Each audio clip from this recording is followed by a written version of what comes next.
Merhaba arkadaşlar, kanalıma hoş geldiniz. Bugün sizlerle bu motifli runner'ı yapıyoruz. Aynı örneği daha önce bardak altlı olarak 5 yapraklı paylaşmıştım. Runner olabilmesi için 6 yaprak olması gerekiyordu. Aynı motifi bir tık büyüterek 6 yaprak yaptım. Bu motifleri istediğiniz alanda kullanabilirsiniz. Ben runner'da değerlendirdim. Ben bunu koton iple çalıştım. Farklı iplerde kullanabilirsiniz. Bu püskülleri bu şekilde aralara da ekledim. Sadece bu motiflerin ucuna da takabilirsiniz.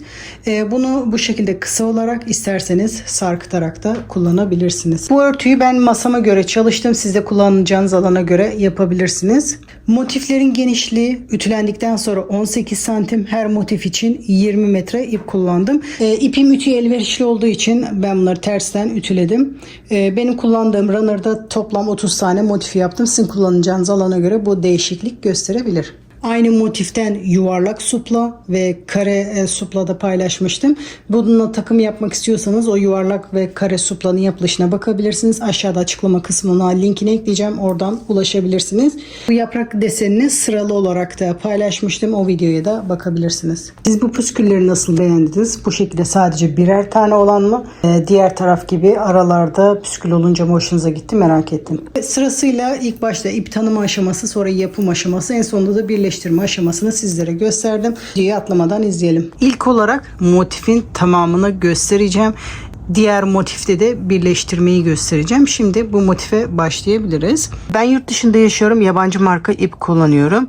Tığ önerisi 2 ile 4 mm arasında. Ben elime 4 mm yatkın olduğu için 4 mm tığ kullanıyorum. Bazı modellerde bu şekilde karışım olan makrome, bazı modellerde de koton ip kullanıyorum. Bunda koton ip de kullanabilirsiniz. Ben koton deyince bunu makrome ipiyle karıştırılıyor arkadaşlar. Makrome ipi olan karışım olacak ama koton ip dediğim zaman normal %100 koton ip. Makrome ip değil, büklümlü bir ip bu. Bu ip de Türkiye'nin ipi. Bu da %100 koton ip. Bakın kalınlıkları benziyor. Benim kullandığım ip daha büklümlü. Bunun büklümleri yok. Böyle tel tel duruyor ama bu da aynı görevi görüyor. Bu ipi de kullanabilirsiniz. Türkiye'deki koton iple örmesi bir tık zor oluyor. Tel tel olduğu için tığ buna takılıyor. Ama yine de o görüntüyü veriyor. Onu da kullanabilirsiniz arkadaşlar. Bu iki ipin de markasını, linkini aşağıda açıklama kısmına ekleyeceğim. Oradan bakabilirsiniz. Ben Amerika'da hobi mağazasından alıyorum iplerimi. Motifleri yaparken az önce ipte gösterdiğim gibi makrome ipi de tercih edebilirsiniz. Koton ipi de tercih edebilirsiniz. Bakın bu motifte makrome ipiyle çalıştım. Bu yaptığım ipleri de koton iple çalıştım. Şimdi bu videoda koton ipi tercih ettim. Dediğim gibi iki ipi de tercih edebilirsiniz. Elinizde hangi ip varsa onları değerlendirebilirsiniz. Şu anda ben koton iple başlayacağım. Modele sihirli halka olarak başlıyorum. Bunu zincir halkası da yapabilirsiniz. Önemli olan halkanın eşit olması. Zincirle de yapabilirsiniz. Sihirli halkayla da yapabilirsiniz. Ben bu şekilde yapıyorum. Orta parmağımdan önden arkaya doluyorum. Birleşim noktasından sıkıca tutuyorum. Sonra bu sardığım ipin altından beri tığımı geçiriyorum. Parmağımı doladığım ipi alıyorum, ipin altından beri geçirerek. Bakın şu anda şu aşamada zincir atabilmem için bir tur çeviriyorum. Bakın bu şekildeydi. Bir tur çeviriyorum. Ondan sonra bir zincir yaparak halkamı burada sabitleştirmiş oluyorum. Hem de yeni sıraya başlamış oluyorum. Şimdi trabzan yapıyoruz ilk aşamada. Trabzan yapabilmem için benim zincirle başlamam gerekiyor. Toplamda 3 zincir yapıyorum. Bu 1, 2, 3. Bu benim ilk trabzan olarak sayıyorum. Şu anda 1. Halka içerisinde toplamda 24 trabzan yapıyorum. İkili trabzan yapıyorum. Tığımı bir seferde oluyorum. Halka içerisinde ipi alıyorum. İlk önce ikisini, sonra ikisini bu şekilde ip alarak geçiyorum. Yani bu şekilde trabzanımızı yapıyoruz. Halka içerisinde toplamda 24 trabzan yapıyorum. Şu anda ilk yaptığım zincirle birlikte 5 tane oldu. Halka içerisinde toplamda 24 trabzan yapalım.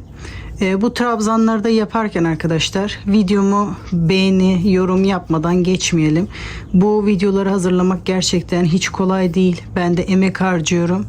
Hem maddi hem manevi olarak sizlerden ricam, videolarım daha çok kişilere erişmesi için, emeklerimin boşa çıkmaması için, ben de emeklerimin karşılığını alabilmem için videolara bir beğen ve yorum yapmadan geçmeyelim. Eğer bu video sizler için faydalı olduysa bunu yorumlar kısmında belirtirseniz sizden sonraki gelecek kişilerin izlemesine de vesile olursunuz. Çünkü bazı aboneler ilk önce yorum kısmını okuyarak sonra videoyu izlemeyi tercih ediyor. Bu video izleyenler için faydalı olmuş mu onlara bakıyor. Siz de bu video size faydalı olduysa yorumlar kısmına yazarsanız sizden sonra gelecek kişilerin de izlemesine vesile olmuş olursunuz. Şimdi yaptığım trabzanları sayıyorum. Şimdi toplamda 22 tane trabzan yapmışım. 2 tane daha yaparak 24 yapıyorum. Şimdi toplamda 24 trabzan oldu. Şimdi halkamı iyice sıkıyorum. Boşluk kalmayacak şekilde sıkabiliyorsak sıkalım. Hafif bir boşluk kalıyor. O da önemli değil. Şimdi bu ilk yaptığım trabzan tepesine batarak ipimi alıyorum. Bu şekilde ilmeğin içinden geçirerek iz sürümü yaparak sıramı bu şekilde birleştiriyorum. Şimdi yeni sıraya başlıyoruz. Şu anda ilk sırayı bitirdik. Toplamda 3 sıra. Bu motifler toplamda 3 sıra. Biz ilk sırayı yaptık. Şimdi ikinci sırayı yapıyoruz. Bu sıra da çok kolay.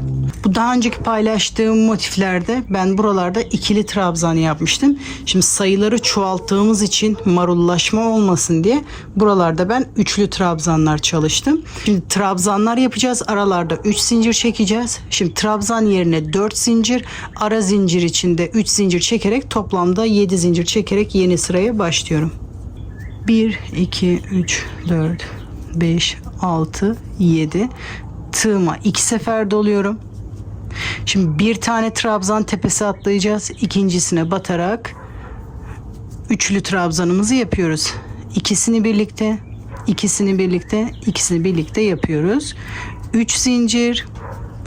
Tığıma 2 sefer doluyorum. Bakın bir trabzan tepesi atlıyorum. İkinciye batarak üçlü trabzanımı yapıyorum. İkisini birlikte, ikisini birlikte, ikisini birlikte yaparak 3 seferde çekiyoruz. 3 zincir. Bu şekilde ikinci trabzan tepesine batarak trabzan yapıyoruz. Bu sıramızda kolay, bu şekilde sıra sonuna kadar yapıyoruz. 3 zincir, tığıma 2 sefer doluyorum. İkinci trabzan tepesine batarak üçlü trabzan yapıyorum. Bu şekilde sıra sonuna kadar üçlü trabzanlarımızı yapalım. Şimdi sıra sonuna kadar geldim. Bu ilk yaptığım zincirle birlikte toplamda 12 tane trabzan olması gerekiyor. Şu anda toplamda 12 tane yaptım. Birleştirme kısmını yapıyorum. 3 zincir. Buradan da 4. zincir. Bu aşağıdan da 4. zincire batarak bir iz sürümü yapıyorum. Sıramı bu şekilde birleştiriyorum. Şimdi 3. ve son sıraya geçtik. Burada da bu yaprak kısmını yapıyoruz. Şimdi ilk trabzan yerine 4 zincir, bu aralarda üçlü trabzanlar yapacağız. Bu trabzanlar için 4 zincir çektim. Şimdi yaprak yapmaya başlıyoruz. 1 2 3 4 ve 5. Buradaki sıradaki trabzan tepesine batarak ipimi alıyorum. Şimdi sırasıyla bunları yapıyoruz. 2 2 yapıyoruz. Aynı trabzanlarda yaptığımız gibi. İkisini birlikte, ikisini birlikte, ikisini birlikte, ikisini birlikte, ikisini birlikte, en son ikisini birlikte yapıyoruz. İlk kısmı yaptık. Bir zincir. Bunu ortaya doğru birer sefer azaltıyoruz. İlkinde 5. Şimdi 4 sefer yapıyoruz. 1 2 3 ve 4. Burada ilk ikisini yaptığımız bu iki tele batarak, bu trabzan tepesine battığımız işlemi burada bu iki teline batarak yapıyoruz. İpi alıyorum. Şimdi sırasıyla 2 2 yapıyoruz. İkisini birlikte, ikisini birlikte, ikisini birlikte, en son ikisini birlikte yapıyoruz. İkinci sırayı da yaptık. Bir zincir. Bu sefer tığımıza 3 sefer doluyoruz. 1 2 3. Şimdi bunun ilk iki teline batarak bu şekilde yapıyoruz. İkisini birlikte, ikisini birlikte, ikisini birlikte, en son ikisini birlikte, bir zincir. Şimdi tığıma 2 sefer doluyorum. Bu ilk 2 teline batarak trabzanı yapmaya başlıyorum. Şimdi bir zincir, bir sefer doluyorum. Bu ilk 2 teline batarak bir trabzan yapıyorum. Şimdi yaprağın yarısını yaptık. Diğer kısmına dönüyoruz. Şimdi bu tarafta da aynı şekilde. Diğer tarafı da yaparken buranın tam tersi. Bu sefer çoğaltarak iniyoruz. Burada 5'ten 1'e kadar düştük. Şimdi buradan da 1'den 4'e kadar yapacağız. Şimdi bir zincir, tığıma bir sefer doluyorum. Aynı bu son battığım yere batarak bir trabzan yapıyorum. Bir zincir, yaprakların diğer tarafını yaparken bir sayı eksik olacak diğerine göre. Burada 1'di. Tamam, burada bir sefer sararak yaptık. Burada 2 sefer yapmıştık. Çünkü bir tane sarma işlemlerini bu ortadaki dal için kullandık. Burada 3 sefer dolayarak yapmıştık. İkisini bu kısım için, bir tanesini bu ortadaki dal için kullandık. Burada da aynı şekilde 4 sefer yapmıştık. 3 sefer doladığımızı bu kısım için kullandık. Bir seferini ortadaki dal için. Burada da aynı şekilde 5 yapmıştık. 4'ü bu kısmı için, bir tanesini dal için kullanmıştık. Şimdi diğer kısmı yaparken aynı alanları kullanacağız. Ekstra bir sefer yapmamıza gerek kalmadığı için bir tane düşük olacak diğerine göre. Şu en son yaptığımız bir sefer dolayarak burada yaptığımız tam yaprağın ortası içindi. Diğer yönü yaparken bakın burada 2 sefer dolamıştık ama burada bir sefer dolayarak yaptık. Çünkü zaten bir sefer dal var burada. Şimdi burada 3 sefer dolayarak yapmıştık ama şimdi bunu da tek tek çoğaltarak gidiyoruz. Burası bir seferdi. Şimdi bu tarafta 2 sefer yapıyoruz ama burada 3'tü. Dediğim gibi bir tanesini burada gövde için kullanmıştık. Sırasıyla doladıklarımı en son ikisini birlikte.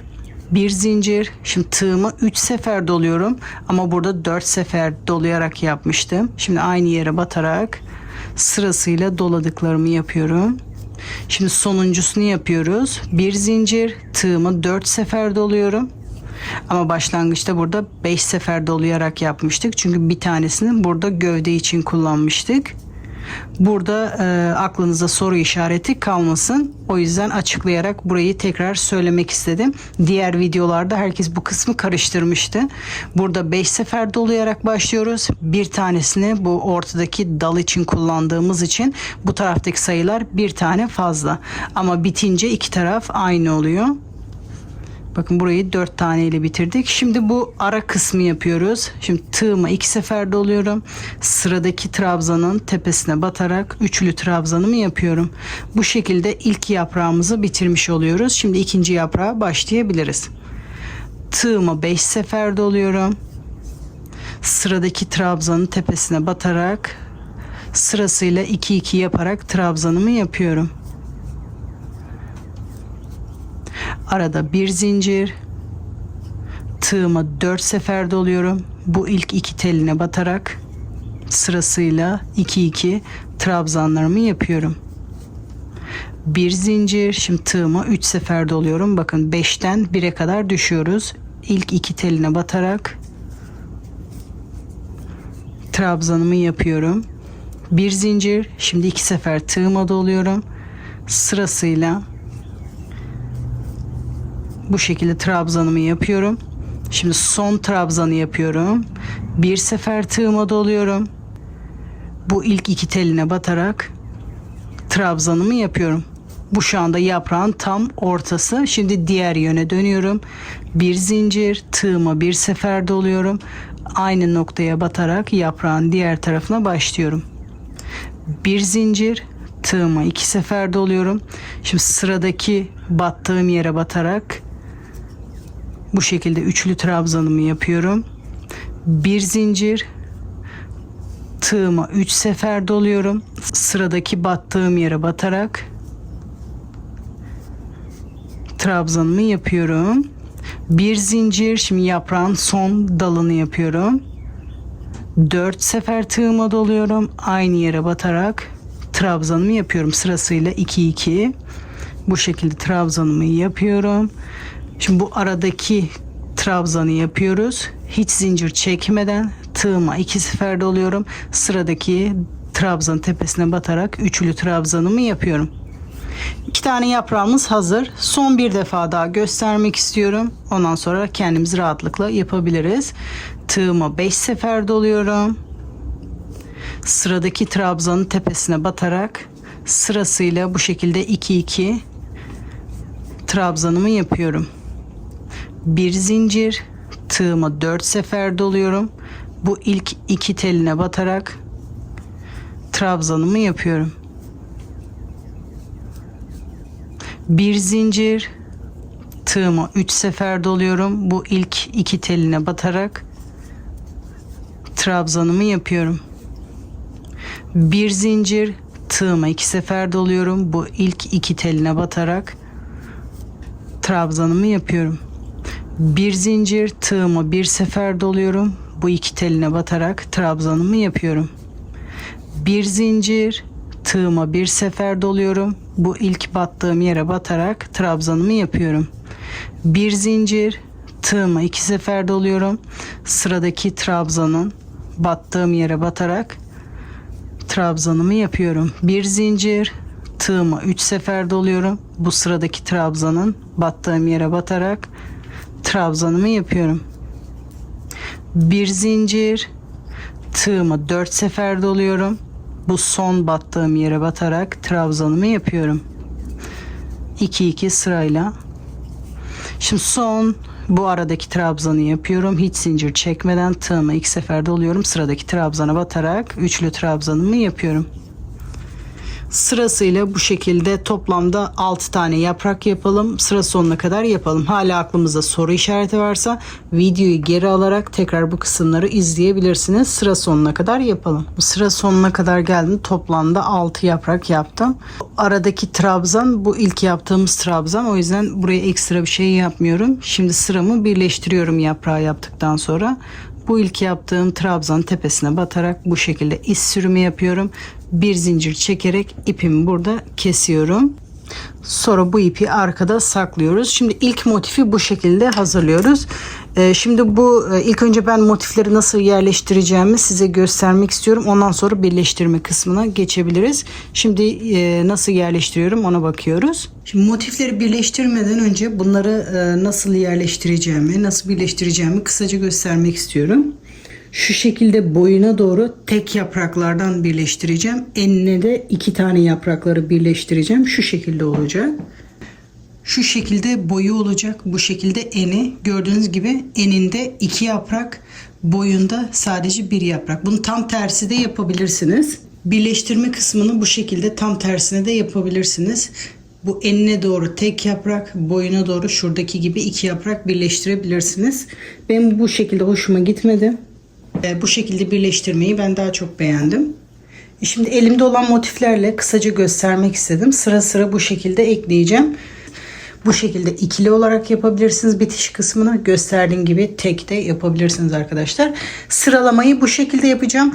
İstediğiniz kadar bunu uzatabilirsiniz. Ben şu anda bu kadar motif yaptığım için kısaca böyle göstermek istedim. Şimdi biraz daha buna motif ekleyerek bunu daha fazla uzatacağım. Şimdi bunları nasıl birleştireceğimi size göstermek istiyorum. İstediğiniz kadar sıra ekleyebilirsiniz. Bu şekilde dilerseniz 2 sıra, isterseniz bu şekilde 3 sıra ya da daha fazla sıra da ekleyebilirsiniz. Bunu istediğiniz alanlarda bu şekilde sıra ekleyerek kullanabilirsiniz. Bunu kullanacağınız alana göre dilediğiniz kadar motif yanına ve boyuna ekleyerek kullanacağınız alana göre ekleyebilirsiniz. Şimdi birleştirme aşamasına geçebiliriz. Şimdi motifleri birleştirirken bunu istediğiniz yerden birleştirebilirsiniz. Şimdi sıradaki motifi sırasıyla bütün yaprakları yapıyoruz. Dilerseniz son yaprakta birleştirin ya da dilerseniz buradaki hangi yaprakta birleştirmek isterseniz oradan birleştirebilirsiniz. Şimdi az önce şemada gösterdiğim gibi ne taraftan başlamak istiyorsanız, ilk önce boyuna başlamak istiyorsanız sadece birer tane yaprakları birleştirerek boyuna o şekilde tamamlayabilirsiniz. Böyle 2-2 devam etmek istiyorsanız o şekilde de devam edebilirsiniz. Ben bir sefer bu şekilde göstereceğim. Bir seferde bu yan tarafta göstereceğim. Şimdi üst üste bu şekilde birleştireceğim. Motifin nerede birleştirmek istiyorsanız o kısma kadar yapabilirsiniz. Ben tek bir yaprak birleştireceğim için sonunda yapmayı tercih ediyorum. Eğer bir hata varsa söküp yapması kolay oluyor. Şimdi ikinci motifi bu son yaprağa kadar hazırlayalım. Bu ortasına, tepesine kadar yapalım. Orada birleştirme kısmını göstereceğim. Şimdi ikinci motifi hazırlayıp geliyorum. Şimdi sadece bir yaprak birleştireceğim için az önce dediğim gibi son yaprakta yapmayı düşünüyorum. Orta kısmına kadar yaptım. Bakın burada orta dal kısmına kadar yaptım. Şimdi birleştirirken şu şekilde birleştiriyorum. Diğer motifin tam köşesi neresiydi? Bunun tepesi. Oradan tığıma batıyorum. Bu ilmeğimi oradan geçiriyorum. Ondan sonra normal sırada yaptığım işlemi yapıyorum. Bir zincir, tığıma bir sefer doluyorum. Bu ilk battığım yere batarak trabzanımı yapıyorum. Bir zincir, tığıma iki sefer doluyorum. Bundan sonrası normal yaprakta yaptığım işlemi yapıyorum.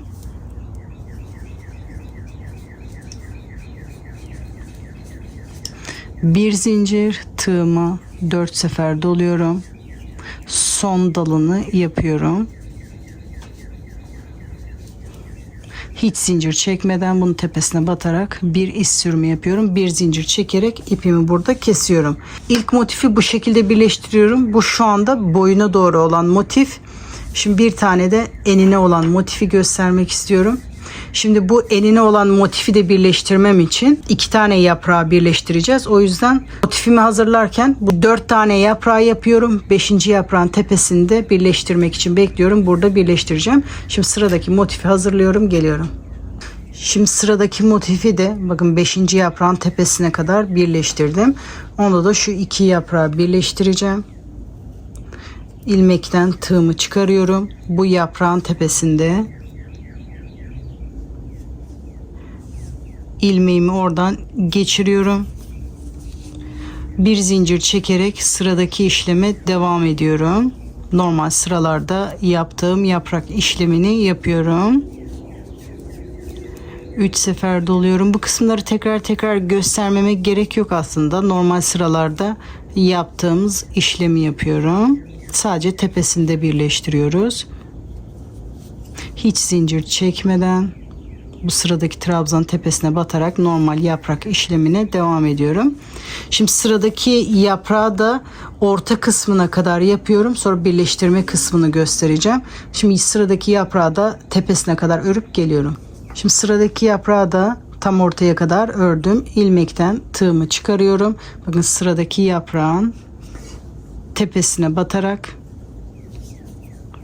ilmeğimi oradan geçiriyorum. Sonra sırada yaptığım işlemi yapmaya devam ediyorum.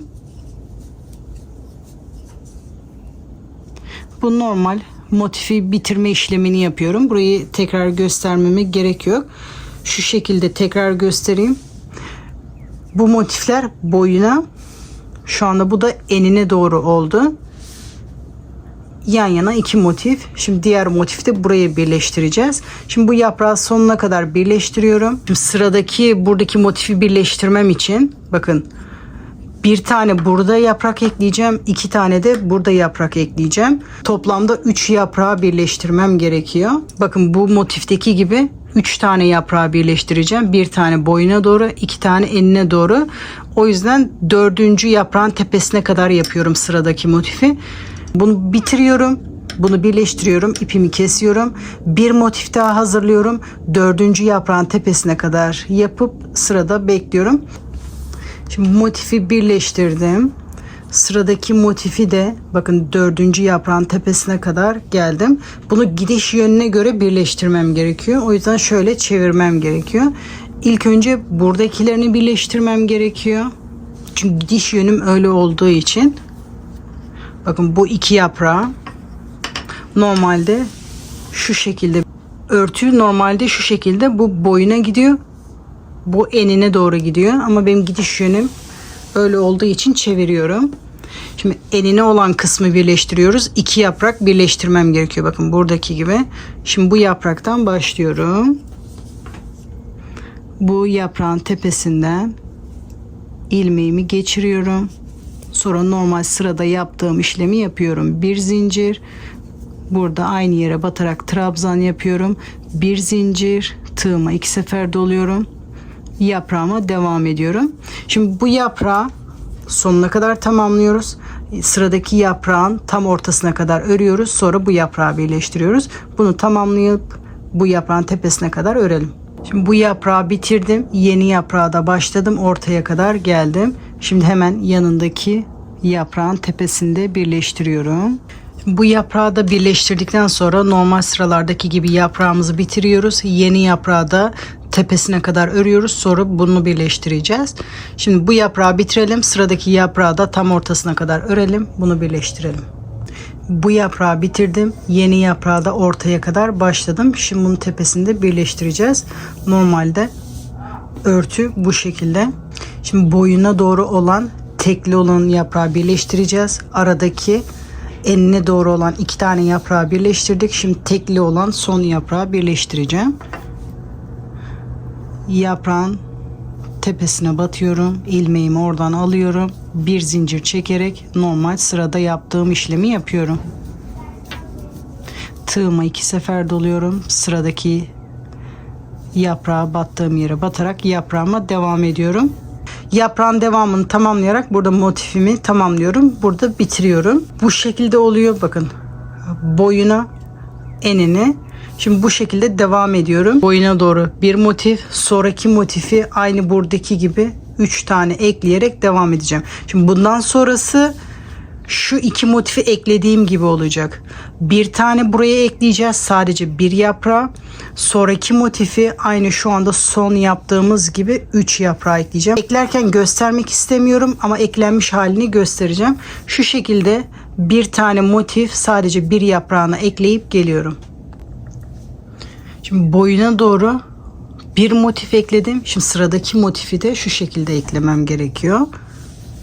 Burada 2 yaprağı, burada da tek yaprağı ekleyerek bu şekilde sıramızı devam ediyoruz. Sıradaki motifi buradaki gibi tek yaprak ekliyorum. Ondan sonraki motifi aynı buradaki gibi 1 2 buradan, bir tane burada ekleyerek 3 tane motif ekleyerek bunu istediğimiz uzunluğa kadar bu şekilde uzatalım. Bunu hazırlayalım, ondan sonra diğer kısma geçebiliriz. Şimdi ben sırasıyla bütün motiflerimi birleştirdim. Püskül yapılışına geçebiliriz. Şimdi püskül yaparken bu şekilde 2 adet ip hazırlıyorum püskülü bağlamak için. Püskülü 2 türlü yapabilirsiniz. Birincisi benim gibi elinizde sararak yapabilirsiniz. İkincisi de bir cisme sararak kart, karton, kumanda, ne isterseniz istediğiniz bir cisme sararak da yapabilirsiniz. Yapacağınız cismin genişliği önemli. Ne kadar uzunlukta yapmak istiyorsanız. Püsküllerin boyu 10 santim olsun istiyorsanız 10 santim genişliğindeki bir cisme sararak yapabilirsiniz. Örnek şu şekilde bir kitap diyelim ya da bunun kalınlığında bir karton. Bu şekilde ona sararak da yapabilirsiniz. Ben şimdi elimde göstereceğim ama dediğim gibi bir cisme sararak da bu şekilde yapabilirsiniz. Şimdi ipimi alıyorum. Neye sarmak istiyorsanız onu alın. Ben elimde yapıyorum. Bu şekilde sararak püskülümüzü hazırlıyoruz. Bu sarma sayısı sizin isteğinize bağlı, yapacağınız kalınlığa göre değişir. Ne kadar çok sararsanız o kadar çok ip gider ama kalın oldukça da püskül daha güzel duruyor. 6, 7, 8, 9, 10, 15 sefer sardım. İpimi kesiyorum. Sonra ipimizin tekini alıyoruz. Bu şekilde sardığımız ipin arasından beri geçiriyoruz. Neye sardıysak ipi arasından beri geçiriyoruz. 2 ipi eşit bir şekilde tutuyoruz bu şekilde. 2 sıkı düğüm atıyoruz. Burayı tutuyorum ki açılmasın. Bu şekilde 2 sıkı düğüm atıyoruz. 1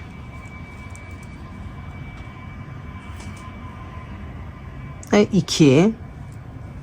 Şimdi ilk iple işimiz bitti. Şimdi bağlama kısmına geçiyoruz. Diğer ipi alıyorum.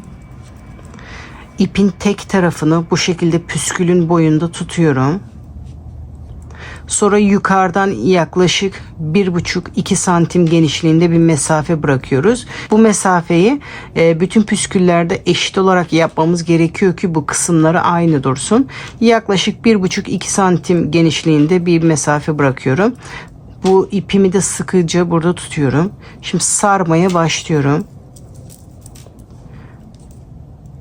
Bir tur yaptım.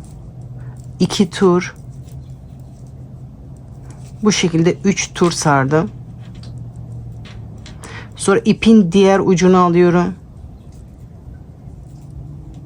Daha fazla sarma işlemi yapmak istiyorsanız bu kısımda sarabilirsiniz. Burada da 2 düğüm atıyorum.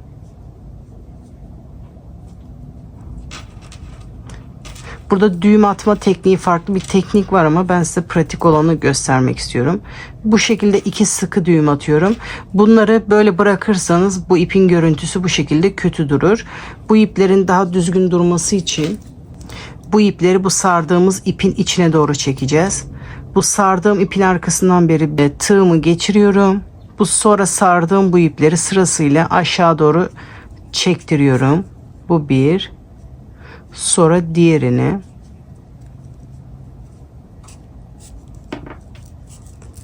Sonra bu ipleri düğümü arkaya doğru getirmeye çalışıyorum. Parmağım yardımıyla düğümü arkaya getiriyorum.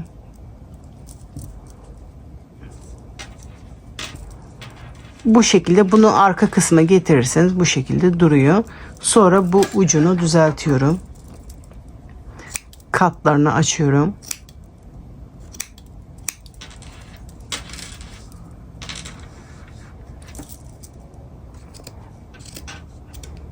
Bu şekilde püsküllerimiz hazır. Püskülleri bu şekilde sade olarak kullanabilirsiniz. Buralara boncuk da takabilirsiniz. Püskülleri daha kalın yapmak istiyorsanız sarma sayısını çoğaltmanız gerekiyor. Bakın bunu 15 defa sararak yapmıştım. Bunu 30 defa sararak yaptım. Şimdi püsküllerim hazır. Bunu isterseniz sade olarak kullanabilirsiniz. Dilerseniz üzerine boncuk takabilirsiniz. Ben üzerine bu şekilde 19 milimetre ahşap boncuk kullandım. Sade olarak da kullanabilirsiniz. Şimdi püskülü de takarken bu şekilde 2 ipimiz var. Tek ipini alıyorum. Bakın yaprağın tam uç kısmından ipin tekini tığ yardımıyla bu şekilde geçiriyorum. Sonra ipin diğer ucuyla 2 sıkı düğüm atıyorum. Bu şekilde 2 sıkı düğüm atıyorum. Bu ipin temiz durması için dilerseniz bu yaprağın dantelin arkasında saklayabilirsiniz. Boncuğunuz genişse boncuğun içinden beri püskülün içine doğru da bu ipi saklayabilirsiniz. Şu şekilde bu sardığımız ipin arkasından beri tığımı geçiriyorum.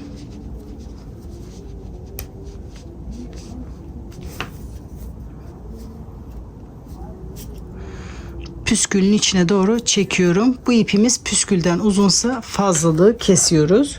Püskül takılışı bu şekilde. Şimdi püskülleri dilerseniz bakın motiflerin sadece bir yaprağı aşağı doğru geliyor. Bu yapraklar kenara doğru gidiyor. Şimdi dilerseniz şu anda bunu takmadan kısaca göstermek istiyorum. Dilerseniz sadece uçlarına bu şekilde birer tane püskül takabilirsiniz. Bakın dilerseniz yaprakların ucuna, dilerseniz bu şekilde ortaya, dilerseniz bu kenarlara da takabilirsiniz. Bu süsleme aşaması sizin zevkinize göre. Bir tane de diğer bu motifin yaprağın kenarına doğru takabilirsiniz. Şu anda ben bağlamadığım için iyi durmuyor. Gördüğünüz gibi bu şekilde fazla püskül takabilirsiniz ya da dilerseniz sadece bu motiflerin uçlarına da bu şekilde takabilirsiniz. Bu kısım tamamen sizin göz zevkinize göre istediğiniz alanlara püskül takabilirsiniz. Az önce gösterdiğim gibi buraya birleşim noktasını bir de buraya da takıp göstermiştim. İki türlü kullanabilirsiniz. Bunun püsküllerini takıyorum. Diğer tarafı da takıyorum. Ondan sonra ütüleyip size bitmiş halini gösteriyorum. İplerim ütüye elverişli olduğu için tersten ütüleyip sizlere masanın üzerinde göstermiş oldum. Ben bu runner'ım için toplamda 30 motif kullandım. Sizin kullanacağınız alana göre değişiklik gösterecektir. Umarım sizler de bunu izlerken keyif almışsınızdır. Yapacak arkadaşlara kolay gelsin diyorum. Sıradaki videolarda görüşmek üzere.